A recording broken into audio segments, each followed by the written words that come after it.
welcome to another episode of the Bottom of the Stream Movie Show. My name is Adam. My name's Nick. You jumped on my hello again. Just expect the unexpected. I always do with you, mate. Always do. I've forgotten what we did. We're at the movie. This is the movie show. Welcome. It's the movie show from the world famous Bottom of the Stream podcast, where we search Netflix for some hidden gems. We randomly select a movie every week, and we see what we dredge up. And this week we dredged up Ghosts of War. Yeah. Ghosts of War is from 2020. It is an 18. It runs for 1 hour and 34 minutes. Currently rated at 5.5 out of 10 on IMDb. Thoughts? It's in our wheelhouse. Yeah, I think it's about right. Maybe a little bit low. I'm not sure. Okay, we'll get there. I'm not sure. Okay. Yet. We will get there. This film stars a guy called Brenton Thwaites. It does. He plays a character called Chris. He's been on the show before. Yeah. He appeared in Office Uprising. Way back. Season 2? I think so. Early season 2, I believe. You might also recognise him. He's been quite a few things. He was in Oculus, which is directed by Mike Flanagan. Maleficent is in that. Pirates of the Caribbean, Salazar's Revenge. Okay. Is in that. Titans. He plays Dick Grayson in the Titans TV show. And he's Australian. G'day, mate. You know what we do about Australians? Yeah, I sure do. Has he ever been in Neighbours or Home and Away? Yes. Hey. He's been in 56 episodes of Home and Away. Oh, good on him. And was actually a murder mystery when he got killed. He got killed off, and it was all a big storyline back in 2011 of who shot Mr. Burns? Who killed Stu? Yeah. And it turned out to be his girlfriend. Ah. Do you know why she killed him? Because he was a knobhead. Yeah, he was a knobhead, but do you know how she killed him? Oh, with a candlestick. Nope, she pushed him over and he banged his head in the sea. Oh, in the sea? In the sea. It's quite. Those waves can be pretty hard. He banged his head on a wave. This film also stars Kyle Gallner. He plays Tappet. He is, most recently, you'll have recognised him. He was Vince in Scream 5. Okay. The new Scream film. And he's about to be in a new horror film that's coming out this year called Smile. Have you seen the trailer for Smile? I think I have, yeah. It's creepy as fuck. Yeah. Yeah, he's in that. Also, this film there's a lot of cast in this. I'm going through them all. Alan Ritchson is in this. He plays Butchie. He's also in Titans. Yeah. He plays Hawk. I've got to say, when I saw this guy was in this, it really piqued my interest in it. Yeah, I know what you mean. Because he's a fascinating guy. He also plays Reacher. Yeah, and that's Reacher. why. Which I presume you still haven't got to yet. I haven't got to it yet. It's fucking awesome. Yeah, I heard it's really good. You said it was really good. So. And he's great in it. He is great in it. Did you know he has been on this show before? I did not. Do you want to have a guess at what he was in? I've got no idea. That's too many movies. He was in that Carnival one. Nope. No, I have no idea. He was in Office Uprising. Was he? Yes, he was Amazing. Indeed. He was Aquaman in Smallville. Was he one of the jocks throwing the ball around in yeah. Office Uprising? I think he was. Okay. He was Aquaman in the Smallville TV show. Yeah. And he's also Raphael in the latest 2 Teenage Mutant Ninja Turtle movies. Sweet. He's a big guy. Yeah. Big guy. Yeah. And also a famous guy. Theo Rossi's also in this film. He plays Kirk. He was in Sons of Anarchy, which we mentioned on the Wave. I did recognise him, but I couldn't place him. He played Juice in Sons of Anarchy the whole way through. I think he got killed near the end. Spoiler alert. I don't know. I never watched it. He's also in Cloverfield. Okay. This film was written and directed by a guy called Eric Bress. Have you heard the name Eric Bress? I have not. You probably haven't. He's only ever directed 2 films. Oh. And only ever written 4. Oh. So he directed this. And he also directed 2004's Butterfly Effect, starring Ashton Kutcher. Really? Yes. I mean, that's interesting. It is really interesting. I can see some of that movie in this movie. Very similar vibe. Eventually, yeah. Yeah. Do you know, I went to the cinema. That was a big hit at the time, It was at the time, wasn't it? yeah. It was a massive movie at the time. But that's a 16-year gap between movie directing. Yeah. I went to the cinema to see the Butterfly Effect with one of our mutual friends. And we were the only 3 people in there. Okay. In the whole screen. You went with one of our mutual friends and there was 3 of you in there? Yes. Because he brought his girlfriend. Oh, fine. Okay. He also wrote Final Destination 2 and The Final Destination. Okay. So he wrote both of those films, right, but didn't direct them. So yeah, he's only ever written 4 and only ever directed 2. What with a 16-year gap between his directing life. Yeah. Very strange. Maybe he just goes on holiday for a long time. I've got some money numbers. Do you want some money numbers? I'd love some. Do you want to know the total worldwide gross of this film? Always. Do you want to have a guess at it? Cinema release money. Do you want me to tell you the $250,000. A little bit more. $345,289 US dollars. Do you want to know a list of countries that it was released in the cinema in? Yeah. It had a cinema release in Russia, Lithuania, South Korea, the United Arab Emirates, and Vietnam. I love it. It's so random. I love stuff like that. It's weird. Made most of its money in Vietnam, Okay. $79,000, but it made its least money in Lithuania, where it only made 2,000. Oh. Only 6,000 in Russia. Hardly seems worth it. Do you have a one-word review of Ghosts of War? Chateaued my pants. Because it's set in a chateau Yeah. and it's scary. Very clever. Where does this film start, Nick? There's some war quotes. Do you want some quotes? Yeah. I found them. You've got to do some reading. I didn't write them down because they're on IMDb, so I will find them on there. Yeah, it starts off with writing on the screen. The very first one, there's two. There is two, yeah. This war will not end. With every mile my body and spirit break. Every jolt makes brittle my mind. Each step pulls me further from home until I am the shell of the man that kissed my mother goodbye a forever ago. That's a nice quote. It is. It's quite moving. But then it goes on to a second one, which is actually a continuation of the first one. Yeah. Which is a bit annoying. Yeah. And then it says, and I tense endlessly, not knowing which will arrive first, the bullet that takes my life or my final chance for redemption. Yeah. And it's attributed to D. Werner, an 18-year-old World War II private of the first class. Yeah. Interesting. Then we get a caption. We do. Nazi-occupied France, 1944. Yep. We're in 1944, France. And we meet some sleeping soldiers. Yeah. Sleeping soldiers. One wakes up. This is Chris. He's like the leader. I think he's the Guy in we charge. don't really get like ranks. No, we don't. He seems find to out, be but he seems to be in the charge. platoon leader. Yeah, he does. Although he appears to be the youngest, Also true. Yeah. Or he at least looks the youngest. They're all pretty fresh-faced. Yeah, But yeah, he is the freshest freshest faced. of faced. And he spots a man in a tree There's a dude in a tree smoking a cigar. smoking a cigarette. Cigar. And Cigarette gar. sounds like a transformer. It does. Transform from Cigarette to car. cigarette to car. Cigarette car. We've gone off piece Oh, already. already. It's the heat. It is hot. And Chris is like reaching for his gun. Yeah. And he's like, "What do you want?" Who are you? Yeah. He Why wasn't are you expecting watching that. us sleep, you weirdo? Weirdo. Then this man throws his cigar at him. Chris dodges it, and when he looks back, he's not there anymore. This man's disappeared. It's a bit strange, and then it cuts straight to the title card. I thought I was onto something here because I've put in my notes PTSD question mark. Question mark. Thought that's where we were going. Okay. You're not far wrong. Ish. We get there. Yeah, we go straight to the title card, and we came back, and we meet Kirk. Kirk he's got itchy feet. Scratching his feet with a He has fork. got monkey feet. He's got horrible itchy feet. They've been walking for a long time. They've got a long walk ahead of them. They've still got 30 miles. I just put army banter. Yeah, they're just bantering. A lot of this movie at the beginning is just army banter. They have a 30-mile walk to the next outpost. Yeah. They're heading somewhere.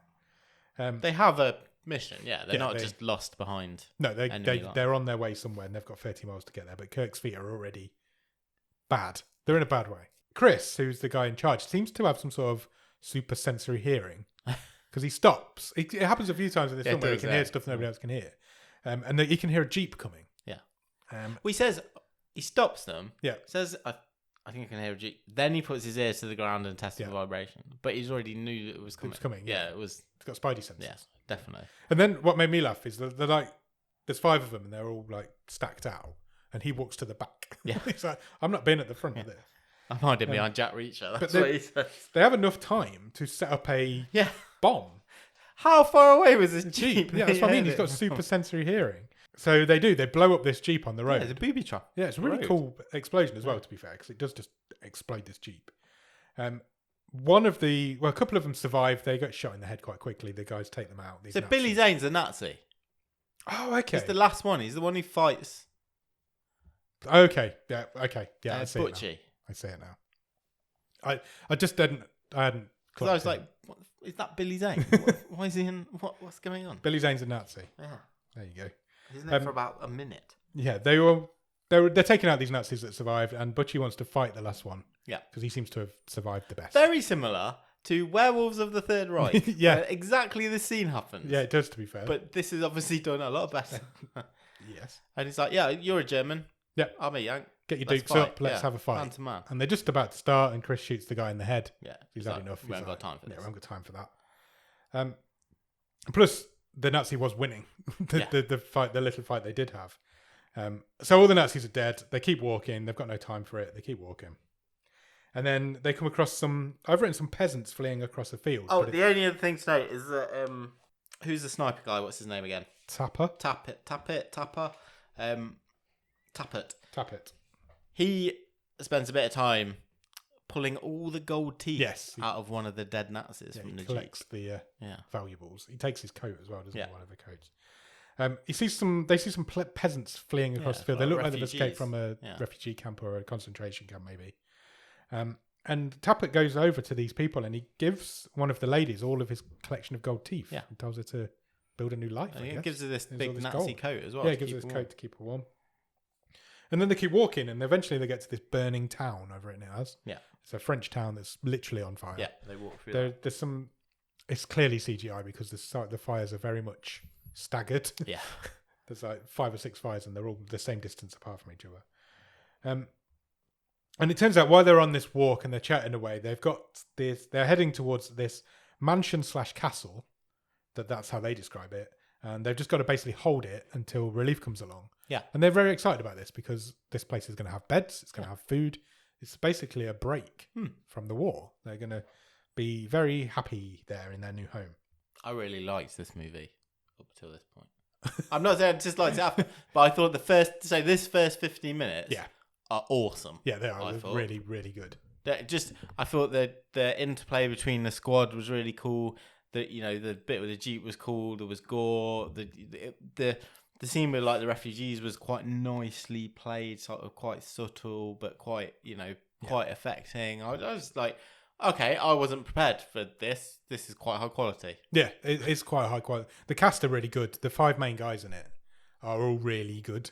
I thought they were all really. They are. They all. I would say likable, watchable. You felt their chemistry as well. You felt that you weren't supposed to like them. The interplay all, was but really good. They had a good chemistry between the 5 of them, and it really does help in a film like this where it is just the 5 of them in it. Yeah. There's nobody else really in it. Eventually, they arrive at this castle/mansion, but it is like a chateau. Yeah. And it turns out it's been abandoned by the Germans, and the army, the Allies, are now holding it, and they relieve the guys that are currently there. And these guys can't wait to leave. No. Which one guy's sleeping outside in the car. Yeah. The others are on like bed rolls in the hallway. They are ready to go, and which takes our guys by surprise a little bit because they're like, well, why are these guys so ready to go when it's such a cushy little number? I think that's my first nitpick.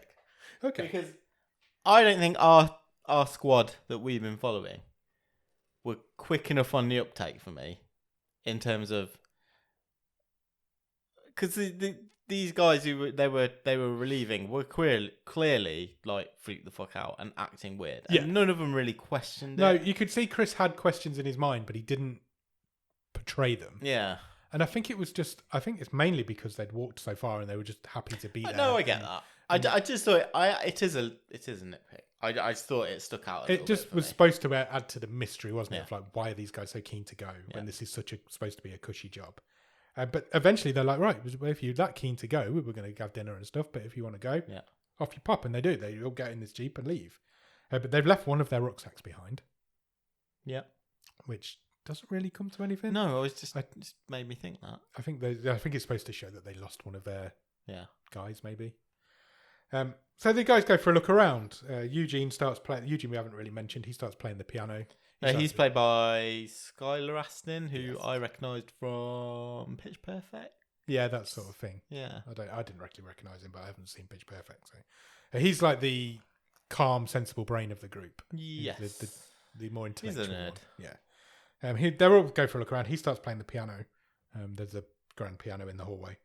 And Chris starts noticing unusual things, like one of the rugs in the study, I guess, has been on fire. Yeah, there's fucking scratch marks in the floor. There's scratch marks all over the floor. Clawed their way across the floor. And he notices that in this burn marks in this rug, the chair fits perfectly. Yeah. So the chair had clearly been on fire. There's also quite a lot of house noises, but it is a big chateau. Yeah. I've written here banging, doors creaking. The first person to hear something is Tappet. He goes down to the basement and he hears a noise down there. And then Chris starts to hear noises. And then Butchie can't get his cigarette to light. He's got a match. He can't get that to light. And then he hears a noise. So they're all hearing noises. Butchie heads to a locked door that he tries to open, and he can't get in, so he gives up. And when he leaves, the door opens on its own. Yeah, I quite like that. Yeah, mysterious shit's going down. It's a trope, but it was well done. Yeah, I did like that one. They all get back together. They're having a bit of banter that night, and suddenly they hear footsteps upstairs. Yeah, so they figure, shit, somebody's here. They arm up. They arm up. They do. They all go investigating different places. I think it was Chris and Tappert get to this room where they can hear this noise inside. Yeah, there's something like scraping inside this they're room. in the kitchen, aren't they? Yeah. So they try and open this door and it doesn't open, but then it just bursts open on its own. And then all these curtains in there start moving on their own. Yeah. And then nothing else comes of it. There's nothing in there, but they're all a bit freaked out. Well, no, I quite liked it. So they go through the kitchen and then there's a drape in front of them which is black and you can't see. So they go through that. Obviously, it builds attention. Yeah. As they walk through that, they see a window open, and the curtains are shut in the window, but there's a shadow of someone hanging. Yeah. But then the curtains open and the shadow's gone. And I was like, that's not quite seen it done that way before. Yeah. I quite liked it. This film has got some unique directing qualities to it, definitely. I did think it was good at building the tension. Yeah. You know. I already know what you don't like about this movie. So it'll be really interesting when we get there to see your reasons why. That night, they're all sitting around exchanging war stories around the fire. And Chris is suddenly like, I don't know if I'm going insane, but I think I can hear Morse code. Yeah. And then they all start listening and they're like, no, that is definitely Morse code. And whoever's giving them this Morse code signal spells out the words, I have no legs. Yeah. And that freaks them the fuck out because that's quite scary. And then a squirrel lands on them. Suddenly a squirrel lands in the fire. Yeah. And that makes them all jump out of their skin. They all shit themselves. So then they're like, let's just go to bed. Yeah. And Chris is like, you can have a bed if you want. Yeah. This was my pick, my ad pick. They've just received what is possibly the creepiest message ever. Yeah. And then they're like, let's just go to bed. Go to your own room. Let's all separate into different rooms and go to bed. Because they could have all just kept on the sofas in this huge drawing room. I'm not lying to you now. If me and you now all of a sudden got a message saying, I have no legs, I wouldn't let you leave. You're not going anywhere. We're staying together. And especially then we cut to Kirk, who's like in a child's bedroom with all the creepy dolls around us. I'm like, why? Why? Yeah, you're right. It's a horror movie. You have to, but it just doesn't ring true. You just wouldn't do it. Eugene has gone down to the basement because he's decided that's his room. Yeah, I'm going to sleep in the creepy basement. Yeah. And he's found an old journal, diary. There's loads of stuff. It's a basement. It's full of stuff. There's photos, there's journals, there's books. There's a family portrait. Yeah. Which he's looking at, shows, I presume, the family that lived there. Yeah. And suddenly the picture's empty. The people disappear. He looks away and there's nothing in the picture. Yeah. So creepy shit is happening. Tapper has taken a spot in the attic. Yeah, he's on watch. He's a sniper, so he's gone into the attic window. He's looking out the window. We see something behind him. He doesn't see it. There's quite a lot of that in this movie, and again, it can be overused, but I thought they did it effectively in this movie. There's quite a bit where you can just see something over the shoulder of the character, and a couple of times you actually see, it's a person. Yeah. But there's a couple where it's like, is that a shape in the background? And some of them are not obvious. No, and I appreciate that subtlety, and I liked it. Yeah, same. I liked it. Some of them are not obvious. This is the first one that is really obvious. You can tell this is a person moving around behind with clothes on that's starting to come into focus. Yeah, and he's like kind of looking through his sniper sight out into the ground, so he doesn't see it. And then suddenly a face appears in his sight, and it's the movie's first jump scare. Yeah, I got me. You got me a little bit, I'm not going to lie. I love a jump scare. There's quite a few jump scares in this. They're all similar, I guess you'd say. But it's a ghostly face that appears in his sight. He heads outside to investigate because was there a statue missing from one of the plinths? I think he's seen someone hanging from a tree. Something outside that he went out. So he went out to investigate, doesn't find anything. You can see Chris watching him from a balcony. That was creepy. That was creepy because we're like, what's Chris doing? Communicate. No, they didn't. They were just watching. And then we cut to the next morning. They've picked up a transmission on the radio. Yes. It basically says that there are about 50 Germans in the area coming this way, and they might try and take this chateau back. Yeah. They're all a little bit. Nobody wants to talk about what's happened the night before. No. It's the clearness of a morning, I suppose. You don't really want to admit. No one wants to be the first one to say, Yeah. Did you say anything Something last shit, night? something weird's going on.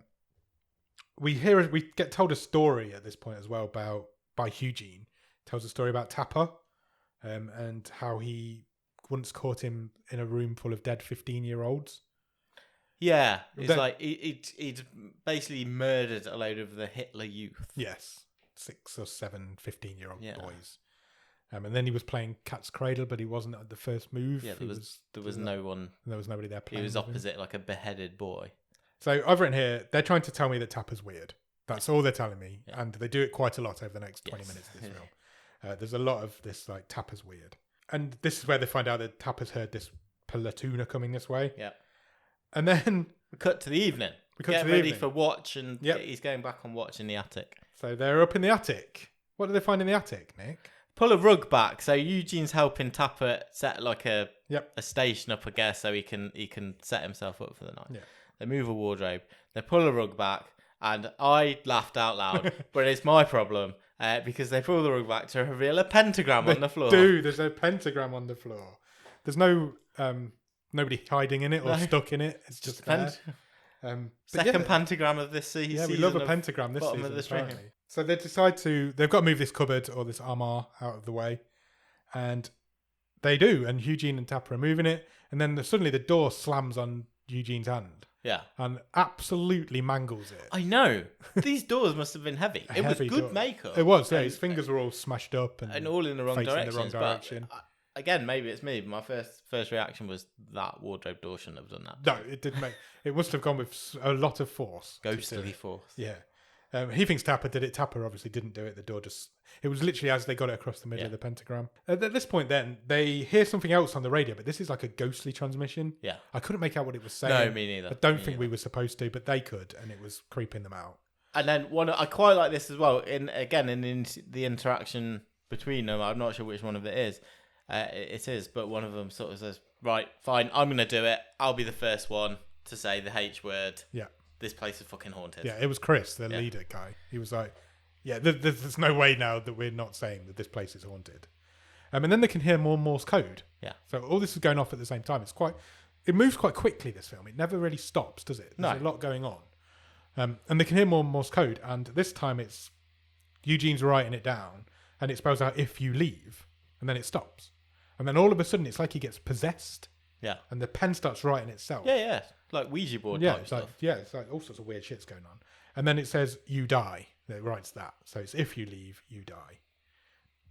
And then that voice comes out of the radio saying the same thing. If you leave, you die. So they can't leave. So that's not an option anymore. This movie's done a really good job of saying... Because it's always the thing in a horror movie, isn't it? Why don't you just go? Yeah. But now they've taken that option away from us. So we can't just leave now. Because we're going to die if we do. And then all of a sudden, as if things weren't bad enough, 50 bloody Nazis show up. Yeah, a couple of trucks. Yeah. This kind of works out from them. They team up. They had the advance warning. Yeah. They've boarded the windows. They've basically made the place look abandoned. Yes. And they go to ground, don't they? They all hide. They'll hide. Tapper goes up into the attic. Yeah, just in case. Yeah. And after a little amount of time, the Nazis start to leave. Yeah, they try the doors. All the doors are locked up. They're like, there's nobody here. Let's go. And so, unfortunately, our ghosts have different ideas. Yeah. Because they start making a lot of noise inside. Sure. And the Germans hear it. The Nazis hear it. So they come back. And they because Eugene's like, what the fuck's Tapper doing up there? What's he? Because he thinks he's gone. He thinks he's crazy making the noise. Yeah. And then this film kicks off for about 10 minutes now. There's a lot of shit going down. It's brilliant. Yeah, it's just a gun battle. Yeah, there's just a battle going on. Very early in the battle, a German throws a grenade through the window to where they're in the room that they're in, which is a bad time. You don't want to be in a room with a grenade. Butchie spots this danger and dives on the grenade like he a does. fucking He's that hero. kind of guy. He's a fucking hero. He is so dead. Yeah. He gets mangled. Chris takes out quite a lot. And then Tapper's taken him out from the sniper position. A lot of Nazis are dying. Yeah. And then the ghosts kind of team up with them, I guess. A little bit. It feels like it, doesn't it? It's like... there's various Nazi takedowns. Yes. A lot of them are from our platoon, but also the ghosts do help a little bit. So Kirk's hiding in a bathroom at this point. He's Yeah. hiding behind the door. I don't know if he'd bottled it or what, but he was hiding behind a bathroom. And there's door. like a Nazi officer comes in. Yeah, to try and just search the room, I yeah. guess. And then when Kirk looks around, this Nazi officer's drowning in the bath. Yeah. There's a bathtub full of water. And something, we can't see what it is, nobody can, it's just holding his head under and he's thrashing around. And he drowns, this guy dies. And then all you can hear is laughing going on. And it's like, this is a fucking creepy scene. Eugene's in the drawing room, like the office type thing. He's hid behind a desk. Yes. There's a Nazi the other side of the desk. He's trying to reload his gun, Yeah, but he can't because he's got he's got a mangled hand. I was like, how's this Nazi not seen him? Yeah. He finally managed to load the gun, stands up, and there's a witch there. Yeah, ghost lady. Ghost witch lady. She sets the Nazi on fire. Yeah. In the same spot that there was the burnt patch on the floor, really. Absolutely. Tapper finds one hanging above the pentagram. Yeah. He actually goes to help it, and then he stops, and he just lets it hang. Which is one of the same places he'd seen a hanging vision earlier in the movie. Yeah. So yeah, all this shit's going on. It's really exciting. There's a lot of stuff going down at this point. And they kind of win the battle. Yeah, they completely win the battle. They kill all of the Nazis. Yeah. They're all dead. Nobody leaves. And then we check in on Butchie, who is still alive, miraculously. Yeah, I didn't see that come in. He's barely alive. Yeah. He hasn't got a lot of limbs left. They're giving him morphine. He's got no arms. Yeah. He might have one leg. I'm not I sure think he might have a bit of a leg. Yeah, he was not in a good way. He's got half a face. Yeah. He's got no eye. He's lost a jaw. Half of his face. Jaw, yeah. Good makeup as well, I thought. Yeah, I did as well. Yeah. Yeah, same. So they start to take the bodies out, the Nazi bodies out. Pile them up in the van. Tapper's already got them in the van. I didn't really understand this. It's just, again, Tapper's weird. Yeah, but he took all their clothes off and put them in the back of the van. Was it the weird bit, the fact that they're all in their vest and pants? Yeah, I think so. Right, okay. Because that's what he does. He robs. He's a grave robber, isn't he? He robs them. And I've just written here, Tapper's weird, because that's what they're trying to tell me. So they're all piled up in the back of this lorry. I mean, I probably would have left in the lorry, but hey. Then Chris has a really interesting conversation about what haunted means. And he's got two different perspectives of what ghosts are and what is it just an energy or is it people stuck in a house that they can't leave. There's a really interesting debate going on in his own head. And then Eugene remember he found this journal. He did. So this journal has been written by the head of the house or the man of the house. Basically. And he says what we have just experienced or what we have seen is exactly what happened to the family. Yeah, they're comparing what they'd seen in regards to the Nazis being killed by the ghosts. Drowning in the bath, hanging from the ceiling, being burned alive. That happened in those places to the family that lived here. Yes.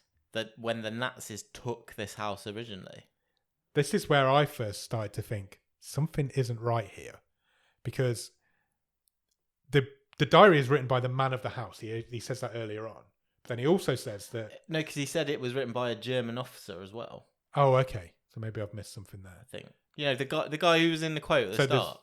Okay, so there's two people writing the same journal. Well, the journal keeps changing. Yes, exactly. This is why I'm starting to think something's not right. Because at one point he says it's written by the man of the house. And then it describes how the man of the house dies.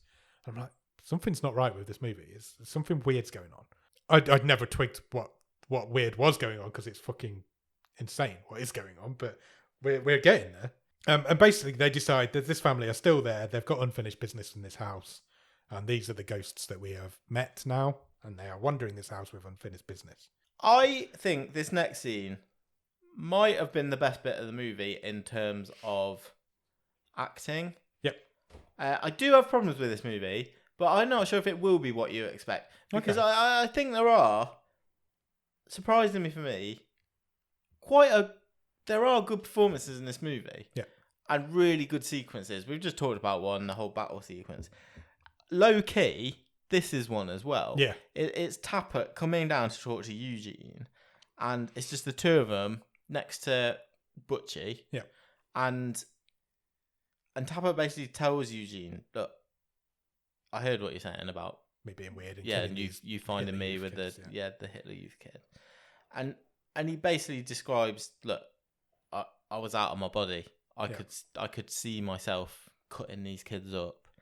And I was telling myself that, they're Hitler Youth. Yeah. I'm doing everyone a favour so they don't grow up to be evil. And And then he talks about the boy whose head I chopped off. He sat up and he asked me if I wanted to play Cat's Cradle, and I can remember playing with him. And then you came in, and he just lay back down. Yeah, and then he says, "But you know what the worst thing is? I couldn't remember any of that till I heard you talk about it earlier today." And I'm like, "It's PTSD." Yeah, I just thought it was a really good scene. I was just a ridiculous story, or whatever, but it was really good acting. Yeah, it was. Those two are great in that scene. Yeah, I thought it was really good. What's interesting, I don't know whether I'm going to do this now. They start that scene by talking about movies and his love of horror movies and movies that he watched as a kid growing up. Both of the movies that he mentioned didn't come out till the mid-50s. Oh, okay. Which is 11 years after the start of this film. So that kind of reveals itself there if you know the facts of that. I didn't find that out till I'd read it afterwards, but yeah, I thought that was quite interesting. We're going to get to the twist. There's a twist coming. I don't know if you figured this out. There's a twist coming. We'll get there.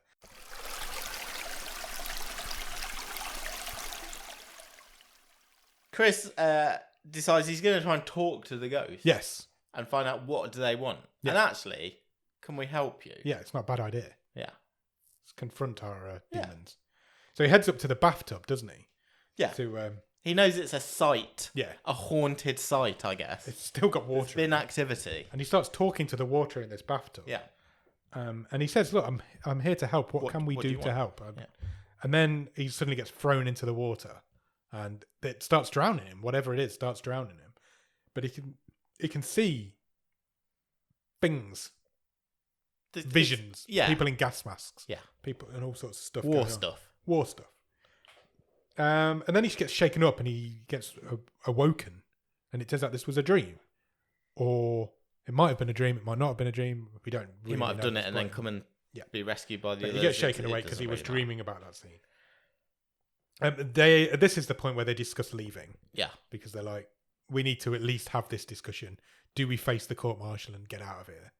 But they don't. They're like, we can't leave. We've got a job to do. This is Chris. I think Chris says first, look, let's try and find some more information. Eugene, come with me. Let's look. We're looking for diaries. Yeah, they go back down to the basement see if they can find anything to help, basically. Yeah. Chris takes the book off Eugene that he'd been reading all the way through. The journal. And all the pages are blank. Yeah. And this point I'm going, is the twist going to be Eugene's a double agent? And so what's going on there? As he freaked out and is he making all this shit up? And then Butchie starts screaming, which interrupts the moment. And he's screaming, "This isn't real," over and over and over and over again. Constantly, "This isn't real, this isn't real, this isn't real." And then he says, "It was us." He just stops saying "this isn't real," and he says, "It was us." And then he grabs Chris by the arm, because Chris is like looking at him, making sure he's okay. And he just says, "Remember." Yeah. And then he dies. Yeah. Out of nowhere. It was good. It's a good bit of acting. It was a great bit of acting. Again, it's one of those scenes that's like really stuck with me afterwards. At that point, the other three say to Chris, "We're fucking going. We're not staying there." We're out." He says, we won't leave the area. Let's just relocate outside. Yeah. We'll go to the woods. We'll be within sight of the place. It'll be fine. And we see at this point now that Eugene's book isn't blank. And there is writing in it. It's in German, but there is writing in it. And Chris agrees. He's like, "Yep, well, we need to go. We'll bury Butchie first. Yeah. Then we'll leave. And we'll just go. We're not going to stick around. Let's just get out of here." They completely seem to have forgotten if you leave, you die. But hey-ho, we'll allow it. So they leave. They do. Depends on your definition of leave. And if they don't know what... No, does that mean leave the house? Does that mean leave the area? We don't know. So they leave and they start walking back the same way that they came. Yeah, so we go back through the little town. I mean, they must have good eyesight if they were going to stay close enough to the house. Yeah, that went out of the window, I think. And they get to this field where they saw the peasants leaving the prisoner of war camp earlier. Yeah. And they see the same peasants again. Yeah. Leaving again. From the same direction. It's basically the same scene. But the woman has got the Nazi coat on. Yeah. That Tappet gave to her. Yeah, so then they start to discuss, well, maybe we're stuck in some sort of time loop. They actually say time loop. Time loop. Yeah, are we stuck in a time loop? Which is really interesting. Well, you're bringing it up. Yeah, you're acknowledging that might be happening. You've volunteered this information, so I think you probably are. Yeah, absolutely. Yeah. But I'm still not convinced that they are, because they're passing the same locations that they passed earlier. Yeah. Things have changed. It's slightly. that old, like... The town isn't on fire anymore. How many times have we been around this rock? Except it's not a rock. It's a crashed ambulance. Yeah. And the town isn't now on fire. It's just all burnt out. Kirk, they get back to where they were sleeping the first time we met them. Yeah. And they all lie down, and they're back in exactly the same positions from the beginning of the movie. And Kirk says, "I don't remember the last time I took a shit." Yeah. Which I thought was a really interesting line, because it's like, and then they're all like, "No, none of them did. Yeah. None of them do." Suddenly, they're all lying on the floor. Then suddenly, Tapper's hanging from the rafters in the house, and then he just lands back on the floor next to them all. Yeah, so he's had a dream. So you don't know what's dream and what's real now. Someone's chanting a word in the background. Yeah. Yeah, Vetrelek is written on the floor next to Tapper. Oh yes, when it he is wakes up. in the leaves. Yeah. The Vetrelek becomes a word in this film now quite a lot. It comes up quite a lot in the next bit of this film. Next day, they walk the same loop again. They walk past the crashed ambulance again. They walk through the town again. They're heading back to the chateau. Yeah. And they turn around and they're back with the exploded Jeep. Yeah. Which shouldn't be where they are, but that's where they are. And then they do end up back at the house. And Chris is like, "Right, I've got a plan. I'm going to get a shit ton of flour. I'm going to pour it all over the floor.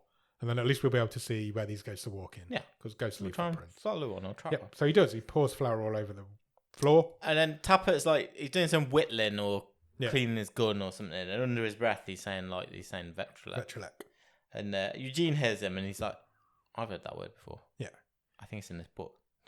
There's evidence in it." Everything's in this book. And he says, "Yeah, it is. It's mentioned in here." It's basically an old Muslim belief / curse. Yeah. This is the Second World War, and we're talking Muslim curses now. Yeah. Things are getting weird. And it's basically, don't let evil triumph. Whatever you do. So don't let evil happen, otherwise it will be back to haunt you tenfold. Yeah. I think is what he says. Yeah. So they all sit in the room now that's covered in flour, and they can hear footsteps. They can hear something coming towards them, and then they can see the footsteps, because these ghosts do leave footprints in flour. And it's coming towards Chris. I really like this bit in terms of tension. So brilliant. He's sitting at the head of the, well, it's not a table, but the head of the there's arrangement. in an archway around them, aren't they? And the footsteps stop in front of him, and he closes his eyes. This was really good acting. He looked absolutely fucking terrified, as you would do. And I could really imagine this character's thoughts of, right, okay, I'm just letting myself have a second, because when I open my eyes, that thing's going to be something bad's probably going to happen. Yeah. And it was a really nice moment. It was really good. And he opens his eyes. The ghost lady is there. He can see her. No, none of the others can see her. She screams in his face. She grabs him and drags him away. And all the others can see hair. And all the others can see is him being dragged across the floor. They can't see away. her. And then he gets over it and he gets dragged outside and into a creepy red building. Yeah, So it was like a crypt type of Yeah, outside like a a- chateau kind of garage type area, I guess. And they're all trying to chase him and go after him. And Tappert's even he's screaming, "Shoot her," because he can see her. He doesn't know they can't see her. So Tappert's firing bullets at him in his general direction.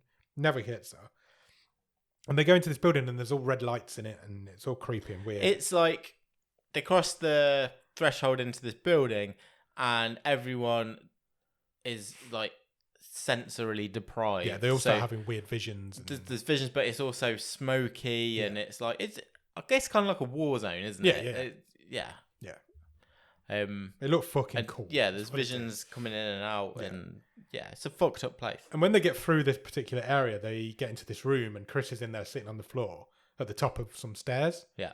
And he looks down and he's like, "They're here." Found them. And all the bodies are just chucked to the bottom There's of the stairs. four bodies at the bottom of the stairs. This family's bodies are all just chucked to the bottom of the stairs. So they're like, "Let's give them a proper Christian burial. Let them move on. Yeah. And then we'll be safe. Everything will be happy." So they do. They bury all these bodies properly. And they come across on one of the bodies the missing last page of this journal. Oh, yeah. I thought this was really clever.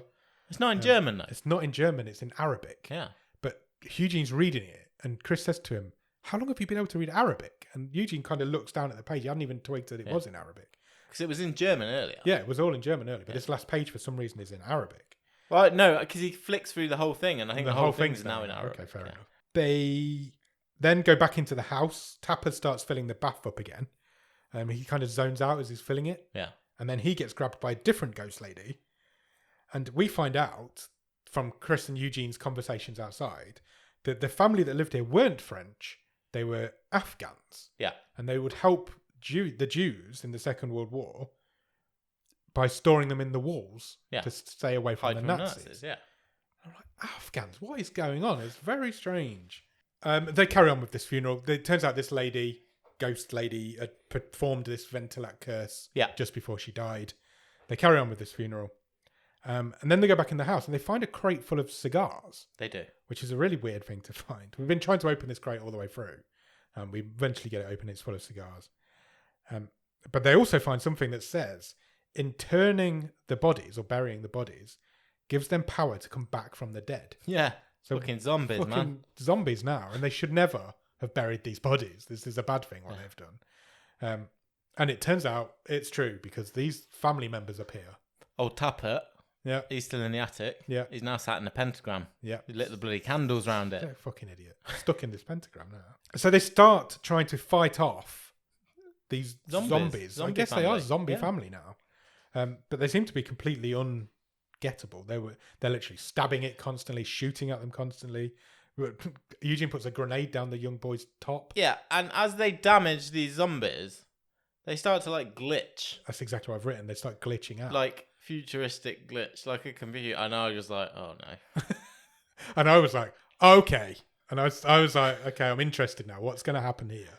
And then Butchie's body appears with its one leg and no arms and his face all smashed up. And he's screaming, this isn't real. This isn't real. This isn't real. And then he just screams, remember. And then the screen fades to black and it comes back and Chris wakes up in a modern day hospital. Yeah. More than modern day, a futuristic hospital, I would say. And he's got no legs. And the others are all there too, and they've got no legs and bits missing and jaws and faces and all sorts of stuff's going on. And this is your big twist in this film because these guys are not World War II soldiers. These guys were injured in Afghanistan during that war. They're all there. We get a flashback now to what happened before we get our explanation of what's going on, which I really liked. I was like, okay, tell me what happened and then tell me what's going on. Billy Zane's a doctor, by the way. Billy Zane's a random doctor. I hadn't picked up that was the same person. That's interesting. That adds a little bit more to it. Because a film with a twist like this, it's nice that they give you little bits all the way through. If you watch it again, you're going to pick these things up. So we find out that they were all in Afghanistan and they all got blew up whilst they were in Afghanistan. And basically they were going to rescue an Afghan family, a doctor and his family. So they go into his house. Can I just say, before you carry on? Yes. I thought this scene was brilliant. It was. And I think this sequence belonged in a better movie. I always wanted to see this film. This Middle East war film. Yeah. I thought it was brilliant. I love that they gave it to us before they explained what was going on because it was just so jarring and out of place. They were all good. I thought all the extras, the family were really good. I just thought it was excellent. Yeah, really I agree. Really good sequence. Basically, they're in this Afghan family's house trying to rescue them, and they hear that ISIS. The dad's like an informer, basically, isn't he? Yeah. They hear that ISIS are about to show up, so they need to hide. Yeah. So they hide in the walls. You'll pick up things through this next sequence that we've already spoke about. The ISIS guys do turn up while our guys are hiding in the walls. They tie the man to a chair, and they drown his son in the sink, and they hang his daughter from her neck. Yeah. The guy's trying to help. Our guys are trying to help, but they can't. Their handler, they're like CIA guys, like stay it. There's loads of them. Yeah. And they're all like itching. No, we've got to help them. And they can't. They literally would just die straight away. And then they set the man on fire and burn him alive, and with a cigar, nonetheless. Yeah. Everybody's dead except for the wife. We lose track of where the wife goes. She just disappears. And the ISIS guys all leave. They've mission accomplished. They've killed this family. They leave, and our guys go out. They head outside. There's some more dead kids outside that were playing Cat's Cradle. Yeah, one of them's got no head. One of them's got no head now, and he was playing Cat's Cradle earlier. And then the wife suddenly runs out, and she's got a bomb strapped to her chest. She has. And she screams and basically blows them all up. And we cut back to this hospital, this modern day hospital, where we get an explanation.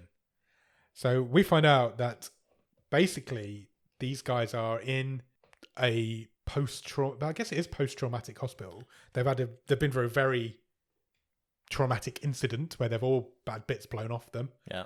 Their brains have been shut down and placed into this World War II simulation to go to this chateau and recover. That's basically what's supposed to have happened. They say the World War II... this computer simulation. Yeah, it's supposed something familiar. Yeah, something familiar to keep you calm, shut your brain down while you heal. And it's a sensible idea in a science fiction world. The World War II scenario apparently is the most effective. It's the most relaxing. But halfway through this experiment, and they don't know why, these doctors, it seems to be a very early days of this experimental procedures. Butchie woke up and then died for no reason, and they can't understand what happened. And Chris was like, this simulation, he takes it on board quite quickly and quite well. Yeah. He's like, well, we're supposed to be reliving the worst incident of our life. Yeah. And Billy's there is like, no, that doesn't sound right. Yeah, exactly. He starts explaining, we start getting explained like, oh, the drowning in the bath must be the same as the drowning in the sink. We didn't need that. I think that would be my little nitpick. But yeah, you guys, do you realise there's a ghost in your machine? Your screen is hated. It was like being in a fucking horror movie. And you can see like the ghostly family in this thing in the middle of the room. The screen that's glitching out in the middle. The computer is like a holographic display type thing. Yeah. And he's like, he says it's like being in a fucking horror movie. He then says, when she died, the lady screamed, just before the lady blew them all up, she was all pieces, misses. She cursed them with this Ventilak Muslim curse. Yeah. And that somehow got into the simulation. Yeah. And Chris says to the nurse, I need to go back. I need to get back in there. My team are still in there. He's the only one who's woken up. Yeah. I need to go back in there. I'll let them know. Bring them out. And we need to atone for our sins before it's too late. Because he's saying this family have come in after them because they left them to die in this room while they all stood in the walls. So they do. The nurse puts him back in. And then she says, just before he's about to go back in, oh, by the way, you'll lose all your memories. You won't remember this. I didn't like this. I did this. The end lets it down slightly. She's like, you'll lose all your memories and you'll be wiped. And then Chris, before he can react to that, wakes up. So why did she put him back in? Yeah, exactly. And we're back at the start of the movie. We're back at the start of the movie. Chris wakes up in the start of the movie exactly as he does at the start of the movie. He can see a man smoking a cigar, which is the ISIS man.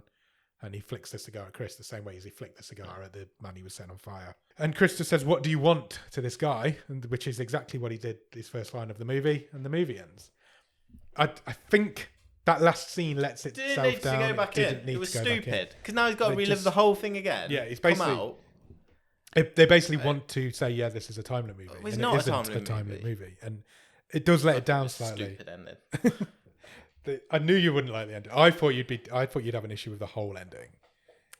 I have an issue with the twist. I think it's too much. I don't have an issue with the twist. I think it worked really well. I thought it was explained.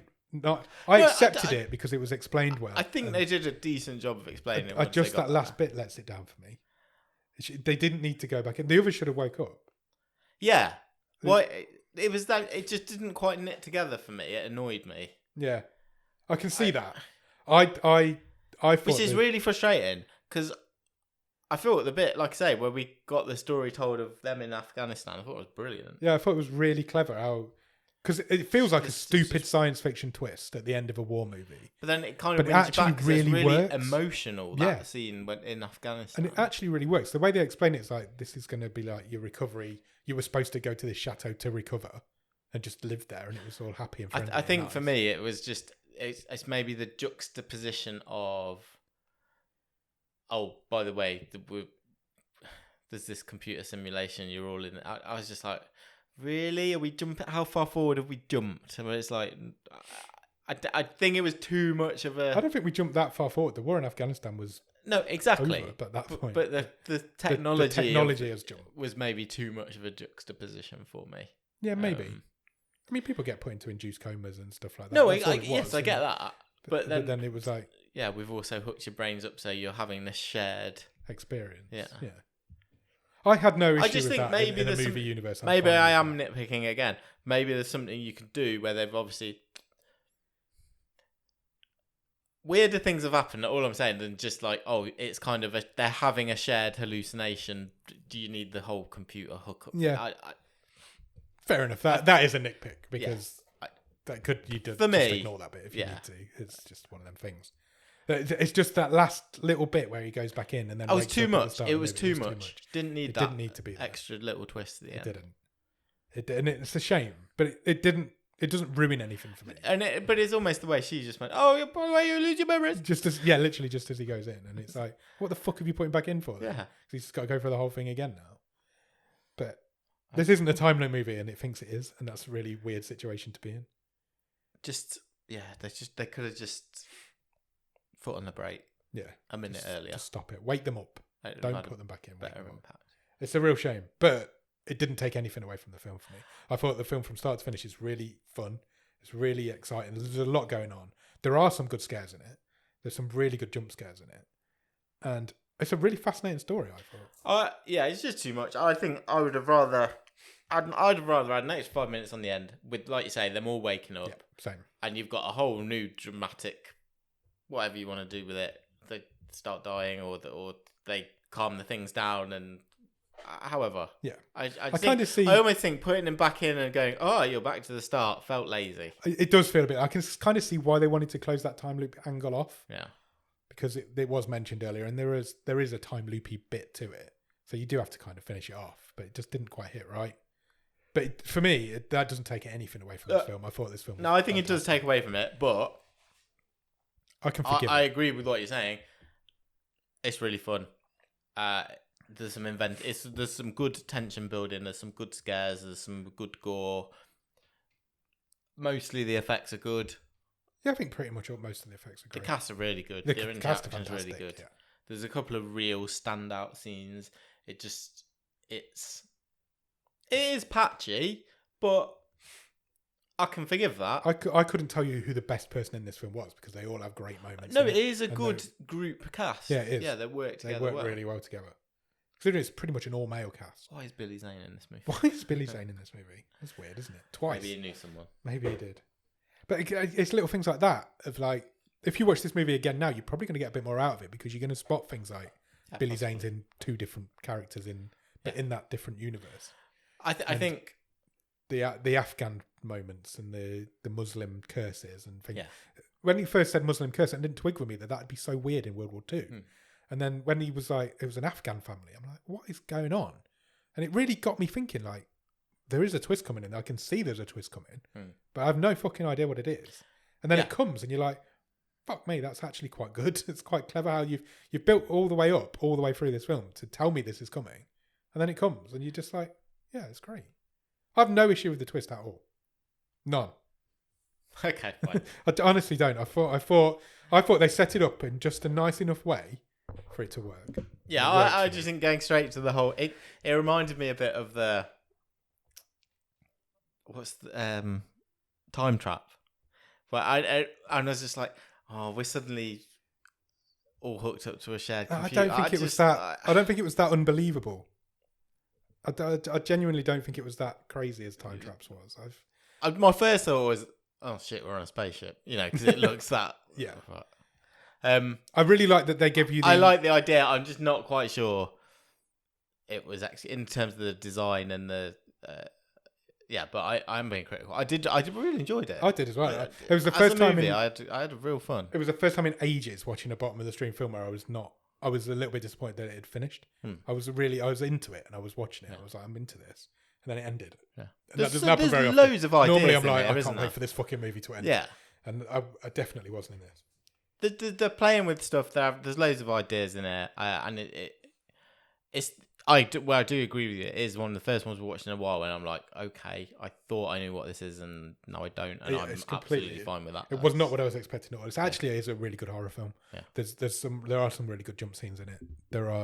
It's a really nice story of this family who are. I think the first 15 minutes are a really good war film. Yeah, they are. Like they're just walking around France, getting into trouble, and it goes war, horror, time loop, science fiction, war. That's how this film goes, and it's. Two different wars. There's a lot of ideas in it. Some of them, like you say, some of them don't hit. Some of them do. Some of them really do. I've got a lot of time for this. I enjoyed this. I liked it. Yeah, I did. I didn't think when it came out, I was not convinced. So I'm not big into war films. I do like horror film, but yeah, it took me by surprise. Yeah. I'm happy. It was a pleasant surprise. What's the best thing about it? I think it's the cast. I think the chemistry between those five guys. I think it is because of the level of film we usually watch on this show, we don't often get a good ensemble. No, we don't. We'll get good performances. You'll occasionally get one or two good people in it. Yeah. you But they don't very do often fit get together really They well. do. Their chemistry really works. And the camaraderie, it's pitched just right. Yeah. And they're all, because there's 5 of them, they're all distinctive enough. They manage to build the character traits. We watch a lot of films as well, and I'm like, which one's that? Which one's that? Because there's not time or budget to define. You never get that group, in this. but that's here in this, and that's really nice. And it's unusual for us to see something like that. I think Brenton Thwaites was the best one. But I think like you said, that scene where he's expecting that ghost to come and then it does. Yeah. His face in that is just like, yeah, you've got this. You know what you're doing in this film. I find it tough to pick. I think they're all really good. Yeah, I couldn't pick a best one, but if I was, that's a great moment. It's a really good moment. Yeah. Really, really good. What would you change about it? I just think we need to finesse the ending a bit. Yeah, I think you do just a little bit. A couple more drafts, please. I just think we can. Actually, you can deliver something that's really. I'd like the reveal to all of them that this is a simulation, not just one of them. I think that's what you need. Yeah. You know that scene in Red Dwarf where they all come out of that's a simulation in one episode. Yes. And they all come out and they're all different characters. Yeah. That's what I'm saying. If they'd have all woken up, there's a whole new. Well, how'd you finish the movie? That's not my problem. You can sort that out. But I just think there's more drama there than the twist of he's back at the start. Yeah. Because that's well trodden. Yeah, it is, and it was unnecessary. Yeah. I mean, no, it was unnecessary. We've gone through it now. Yeah. We need to talk Stream Table then. Sure.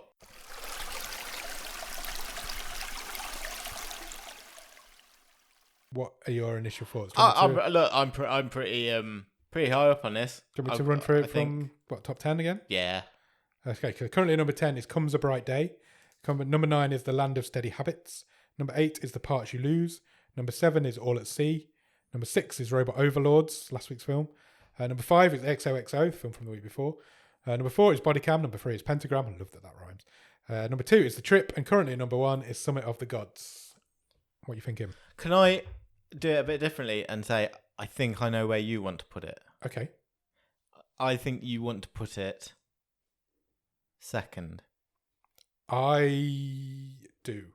But... Do you, really? Yeah. Oh, there you go. But I also think there's an argument for it to go top. Okay. That's interesting. Where do you want to put it? My gut reaction, I'm not a million miles away from you, is third. Okay, so lower than The Trip. Just below The Trip. Yeah. I think it's a better film than The Trip. I think they're pretty close. I think they're close. Yeah. Don't get me wrong, they're close. I think this is a better film than The Trip. I know you're not going to agree. I think this is a better film than Summit of the Gods. No. Why? I really, really got something out of this. But this is a me film. This is a stupid horror film. Well, I was just going to say and this is written with me in mind. This is the difference, isn't it? Because I was going to say it's a criticism, but it's stupid. Yeah, it's stupid, and that's my wheelhouse. But it's stupid. It's the best thing we've seen.